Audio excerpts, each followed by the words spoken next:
ওহ বাহ! আজকের বিষয় হলো স্বচ্ছতা, শক্তি ও উদ্দেশ্য নিয়ে এগিয়ে যাওয়া। এই স্তরটা এসেছে তার মুখ থেকে আমাদের কানে। যখন আমরা স্বচ্ছতার কথা বলি, যেমন বলা হয়েছে, আমি মনে করি মিস্টার অ্যাশ পরের কয়েকদিনের মধ্যে স্বচ্ছতা নিয়ে সামনে আসবেন। আমরা এগিয়ে যাব, আকাশ এখন পরিষ্কার, আলো আছে, আমরা টানেলের শেষে আলো দেখতে পাচ্ছি, আর কোনো অন্ধকার নেই। আমরা সেই অন্ধকার সময় পার করেছি। তিনি আমাদের সামনে, আমরা তার পেছনে, আর তার পরিবার ও দল নিয়ে এখন তিনি আলোয় পৌঁছেছেন। তাই আমি বিশ্বাস করি, যখন আমরা স্বচ্ছতার কথা বলছি, তখন তিনি সামনে এসে আমাদের সেই স্বচ্ছতা দেবেন। তিনি আমাদেরকে সেই জিনিস দেবেন যেটার জন্য আমরা এই দীর্ঘ বছরগুলো ধরে অপেক্ষা করছিলাম। আমি বিশ্বাস করি এই সেপ্টেম্বর হবে সেই সেপ্টেম্বর যেটা আমরা মনে রাখব। তারপর আসে শক্তি। যখন আমরা শক্তির কথা বলি, আমি মনে করি এটা আসে আমাদের অভিজ্ঞতা থেকে। অতীতে মিস্টার অ্যাশ কিছু ভুল করেছিলেন, কিন্তু তিনি আমাদের সামনে এসে সেই ভুল স্বীকার করেছিলেন। আর যখন কেউ ভুল করে তখন কি করতে হয়? ভুল থেকে শিক্ষা নিতে হয়, সামনে এগোতে হয়, ভুলগুলো সংশোধন করতে হয়। ঠিক তাই করেছেন মিস্টার অ্যাশ। তিনি গভীরভাবে বিশ্লেষণ করেছেন কি ভুল হয়েছিল, কি ঠিক হয়েছিল, আর ঠিক জিনিসগুলো ধরে রেখে ভুলগুলো সংশোধন করেছেন। তিনি এখন শক্তি নিয়ে এগিয়ে যাচ্ছেন, কারণ তিনি শুধু ভুল স্বীকারই করেননি, বরং তার ডান পাশে আছেন আইনি দল আর বাম পাশে আছেন টেকনিক্যাল দল, যারা তাকে সঠিকভাবে পথ দেখাচ্ছেন। এই হলো সেই অসাধারণ শক্তি যেটা তিনি সামনে আনছেন, এবং এর মাধ্যমে তিনি আমাদের নিয়ে যাচ্ছেন স্বচ্ছতা ও উদ্দেশ্যের পথে। তারপর আসে উদ্দেশ্য। উদ্দেশ্যটা কি? যেমন জিন বেঞ্জামিন বলেছেন, এটা একটা পরিষ্কার এবং সুচিন্তিত ভিশন। এই ভিশন এসেছে এমন একজনের কাছ থেকে যার যথাযথ যোগ্যতা আছে। এটা কোনো বাচ্চার খেলা নয়। আমি বহুবার বলেছি, আর আমি বিশ্বাস করি এই জন্যই আমাকে ফেসবুক থেকে বছরের পর বছর বের করে দেওয়া হয়েছিল। আমাদের মিস্টার অ্যাশের বিশ্বাসযোগ্যতা আছে, তার একাডেমিক যোগ্যতা ও পেশাগত অভিজ্ঞতা আছে।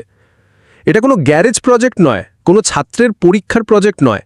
এটা এসেছে একজন অভিজ্ঞ মানুষের কাছ থেকে, যিনি ইন্ডাস্ট্রির ভিতরেই ছিলেন, অন্যায়ের সাক্ষী ছিলেন। তিনি দেখেছেন অনলাইনে মানুষ স্বপ্ন নিয়ে আসে আর স্বপ্ন ভেঙে যায়।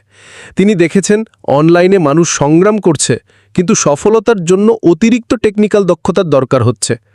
তখন তিনি বললেন, না, আমি কিছু একটা করব। তখনই তিনি এই ভিশন তৈরি করলেন। একটা ভিশন যেখানে তিনি বললেন, মানব জাতিকে উন্নত করবেন এমন এক সিস্টেমের মাধ্যমে যেটা সবার সফলতার জন্য তৈরি। শুধু এই সিস্টেমে ঘুকুন, যা করতে বলা হচ্ছে করুন, আপনি সফল হবেন। তিনি আমাদের বলছেন, সময় এসেছে এগিয়ে যাওয়ার। অতীতের নেতিবাচকতা অতীতেই ফেলে দিতে হবে। যদি কেউ অতীত আঁকড়ে ধরে থাকে, সেটা নোঙরের মতো আপনাকে নিচে টেনে রাখবে। তাই তিনি আমাদের আহ্বান করছেন নেতিবাচকতাকে পিছনে ফেলে সামনে এগিয়ে যেতে। তিনি সিদ্ধান্ত নিচ্ছেন প্রমাণের ভিত্তিতে। প্রমাণ হচ্ছে ডেটা।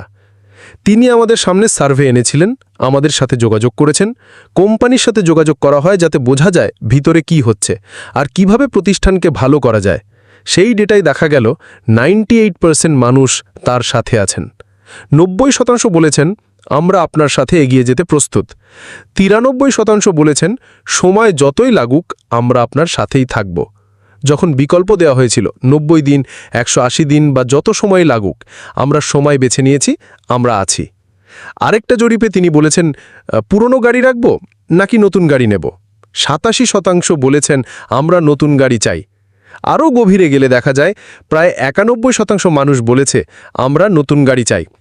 মানে 90%-এর বেশি তার সাথে একমত। এই ডেটা আরও কিছু দেখাচ্ছে। এটা দেখাচ্ছে পৃথিবীর বিভিন্ন জায়গা থেকে মানুষ সিস্টেমে ঢুকছে মোবাইল ডিভাইসের মাধ্যমে।